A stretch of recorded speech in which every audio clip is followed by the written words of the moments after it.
Ano ang dahilan bakit ka pinanganak? Pag-usapan po natin yan sa devotion natin na ito.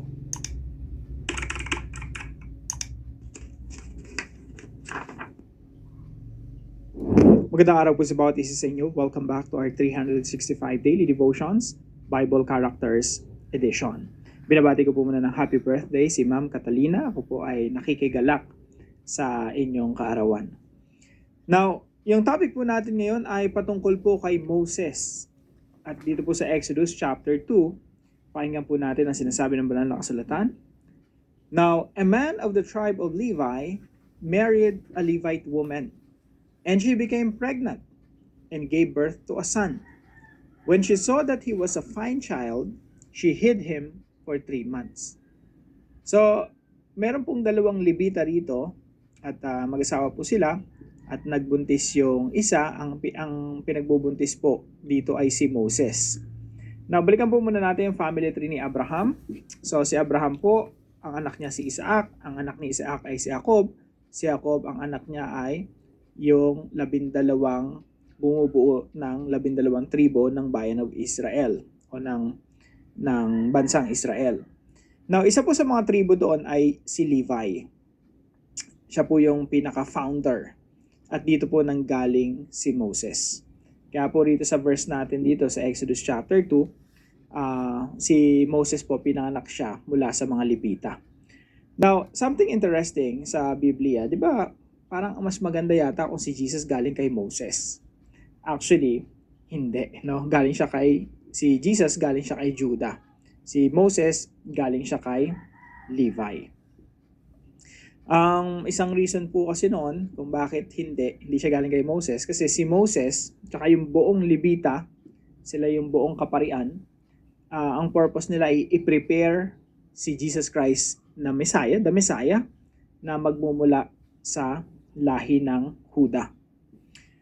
Now, bakit po tinago si Moses for 3 months during this time? Well, simple lang po yung dahilan. Makita niyo po yun sa naunang chapter. Kasi during this time po, natatakot na yung mga Egyptians kasi dumadami mga Israelita. At you know the story, inalipin ng mga Egyptians yung mga Israelita. At natatakot sila magrebelde yung mga Israelita. Kaya yung mga bata, pinagpapapatay nila. Yung mga batang lalaki, tinatapon nila sa ilog Nile. At si Moses, yun po yung kadahilanan kung ba't siya tinago.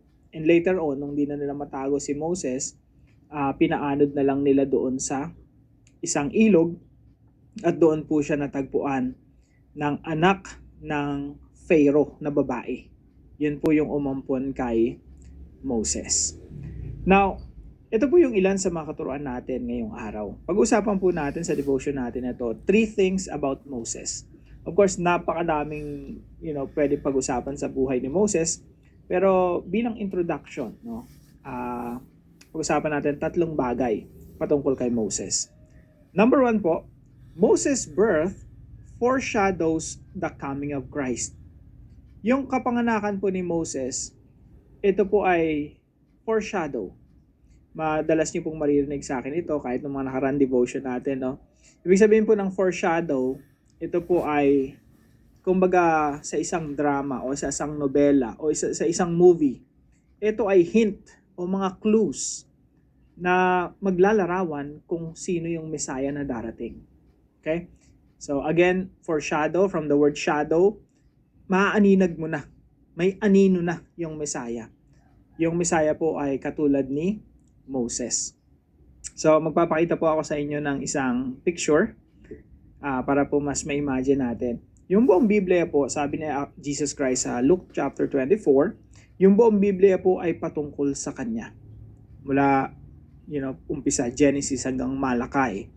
At ngayon na kompleto na yung Bible, so Genesis from Genesis to Revelation, it's all about the Lord Jesus Christ. So, yung foreshadow po, ito po yung mga clues or hints na magbibigay sa atin ng idea ano yung Messiah, ano yung gagawin ng Messiah, sino yung Messiah. Parang isipin nyo po, puzzle yan na pag pinaglapat-lapat mo si David, si Moses, si Adam, si Abel, yung lamb, yung temple, tabernacle, si Joshua. Pag pinagsama-sama mo yung mga katauhan na yon o yung mga characters na yon, magkakaroon ka ng idea na si Jesus yung Messiah, yun yung perfection ng lahat ng mabubuting katangian na makikita mo sa mga tao na yon. So ganun po, no, foreshadowing. So kung papaano sa panahon ni Moses, nung pinanganak si Moses, siya po kasi yung deliverer, siya yung gagamitin ng Diyos para iligtas yung bayan ng Israel. Sa kapanganakan niya pa lang, pinagpapatay yung mga bata. Maaaninag mo na agad na, kumbaga magkikita mo na agad na yung Messiah pala, pag pinanganak in the future, pagpapapatayin din yung mga bata. At yun nga po yung nangyari sa Bethlehem. Pinagpapatay yung mga bata. Kasi nga, yung Messiah gustong patayin ni Herod. So, dito po sa istorya ni Moses, ganun din. Siya yung deliverer, siya yung savior. Tapos during his birth ay, nung kabataan niya, pinagpapatay rin yung mga sanggol. So, ang tawag po dito ay foreshadowing. No? Binibigyan na ng clue kung anong mangyayari sa hinaharap. So, that's number 1. Moses' birth foreshadows the coming of Christ. Hindi lang po kapanganakan, pati yung ministry, pati yung trabaho, pati yung pinapagawa ng Diyos kay Moses. Parallel po yan o kapareho po yan ng gagawin ng Messiah. Halimbawa po niyan yung pagpapalaya sa mga Israelita mula sa pagkalipin, tayo po ay pinalaya ng Panginoon Jesucristo mula sa pagkalipin sa kasalanan. So medyo theological, no? Point number 2. Moses grew up with a strong sense of justice. Kaya po dito sa Exodus chapter 2, makikita niyo po nung si Moses lumaki po kasi siya ang nagpalaki sa kanya yung sarili niyang nanay. Pwede niyo pong basahin sa chapter 1 kung ano nangyari, bakit siya bumalik sa nanay niya. Pero anak pa rin siya ng Pharaoh, yung Pharaoh's daughter. So one day after Moses had grown up, he went out where his own people were and watched them at their hard labor. He saw an Egyptian beating a Hebrew, one of his own people. Looking this way and that and seeing no one, he killed the Egyptian and hid him in the sand. Dito makikita niyo pa rin yung pagiging mainitin ang ulo ni Moses. Siguro sa lahat ng character sa Bible, siya yung pinakamainitin yung ulo, hot-tempered.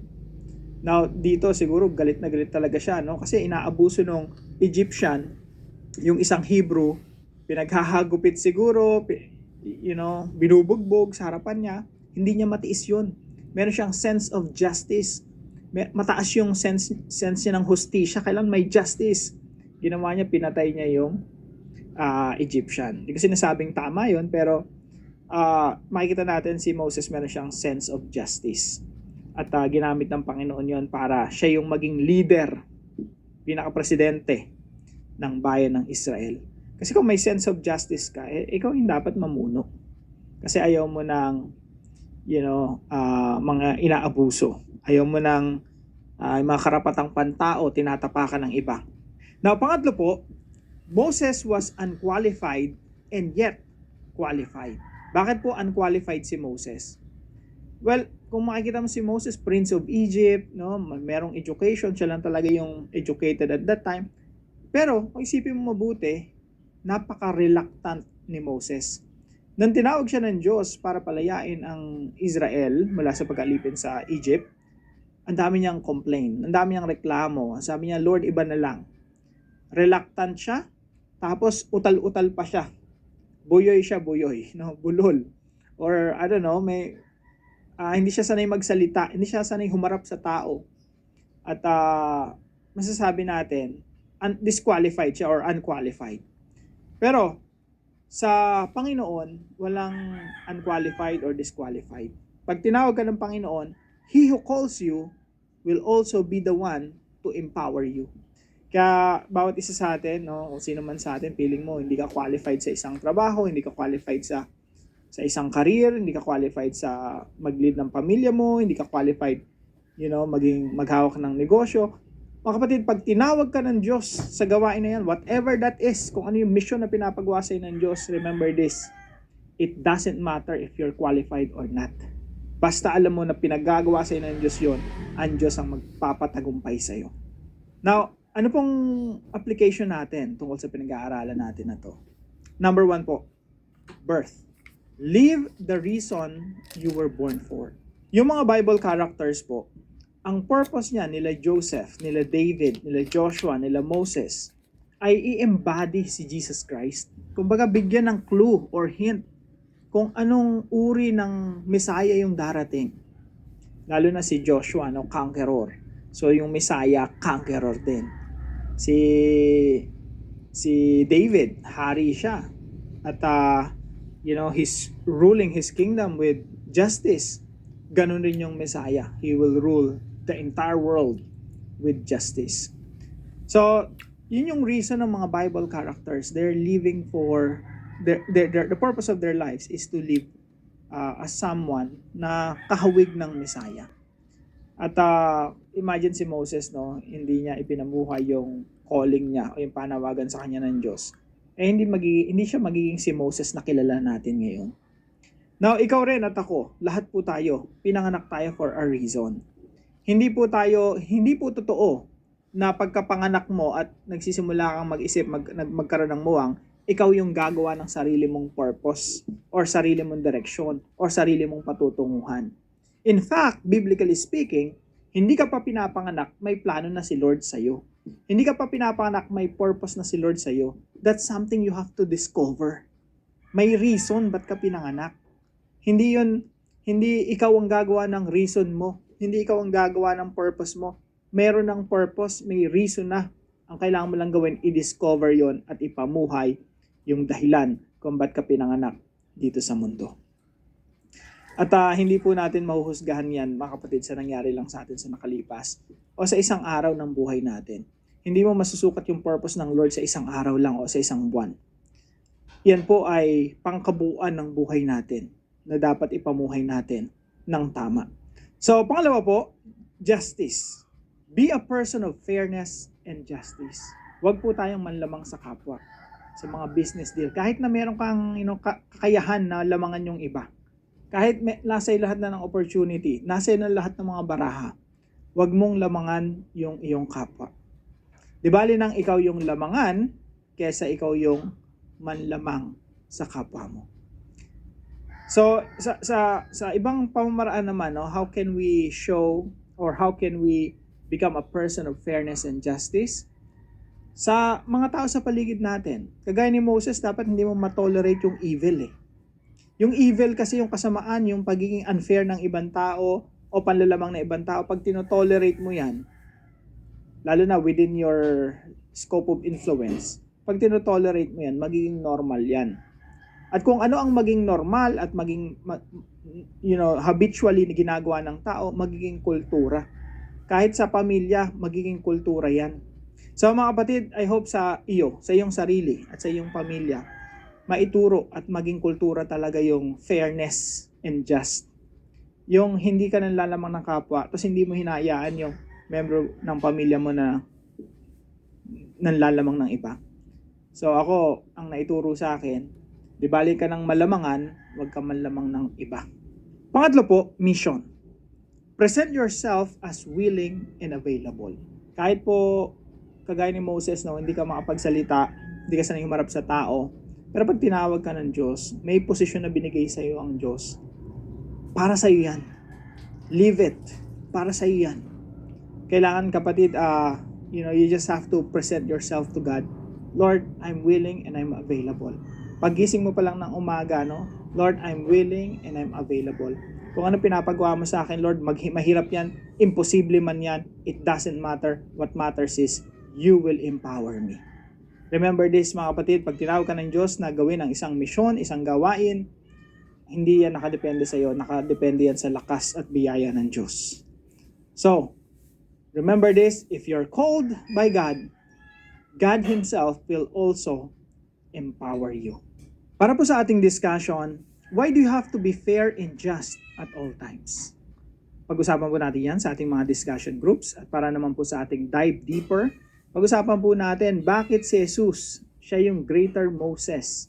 At explain po natin itong larawan na ito. Tayo po'y manalangin.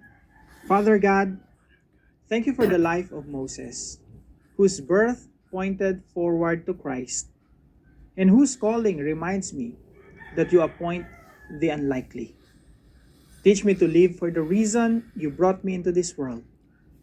Form in me a deep love for justice, that I may stand with the oppressed and choose what is right, even when it costs me comfort. When I feel unqualified, remind me that your grace is my qualification.